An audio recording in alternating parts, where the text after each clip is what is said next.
পঞ্চম জাতীয় সংসদ নির্বাচনে তৎকালীন ঢাকা ৬ অর্থাৎ ঢাকা ৯ আসনের এই এলাকাটিতে নির্বাচন করেছিলেন বিএনপি নেতা মির্জা আব্বাস। তিনি ধানের শীষ প্রতীক নিয়ে ভোট পেয়েছিলেন ৫৯,৮৫১, যা মোট ভোটের ৫৫.৫৪%। তার নিকটতম প্রতিদ্বন্দ্বী ছিলেন আওয়ামী লীগের মোজাফফর হোসেন পল্টু।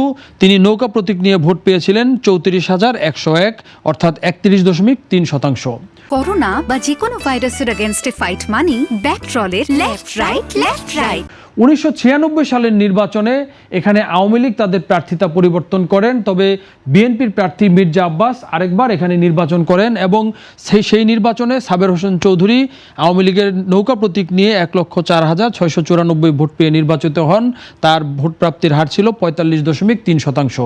সেই নির্বাচনে মির্জা আব্বাস ধানের শীষ প্রতীক নিয়ে ৯৫,৬৭৩ ভোট পেয়ে পরাজিত হন এবং তার ভোট প্রাপ্তির হার ছিল ৪১.৩%।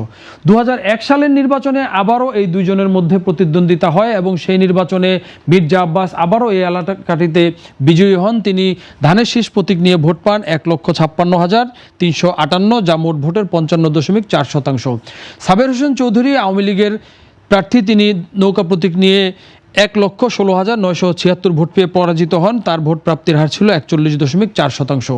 পরবর্তীতে ২০০৮ সালের নবম জাতীয় সংসদ নির্বাচনের আগে এই ঢাকা ৬ অর্থাৎ মতিঝিল এবং সবুজবাগ এলাকাকে ভাগ করে দুটি আসন করা হয়। এর মধ্যে ঢাকা ৯ আসনে সবুজবাগ, খিলগাঁও, মুগদা এবং মান্ডা থানার অধীনে এই ঢাকা ৯ আসন গড়ে তোলা হয় এবং সেই নির্বাচনে এই ঢাকা ৯ আসনে বিএনপির প্রার্থী হন শিরিন সুলতানা। তিনি ধানের শীষ প্রতীক নিয়ে ৯২,২২৭ ভোট পেয়ে পরাজিত হন এবং নির্বাচিত হন আওয়ামী লীগের সাবের হোসেন চৌধুরী। তিনি নৌকা প্রতীক নিয়ে ১,৭৯,৭৫ ভোট পেয়ে বিজয়ী হন। তার প্রাপ্ত ভোট ছিল ৬৪.৯%।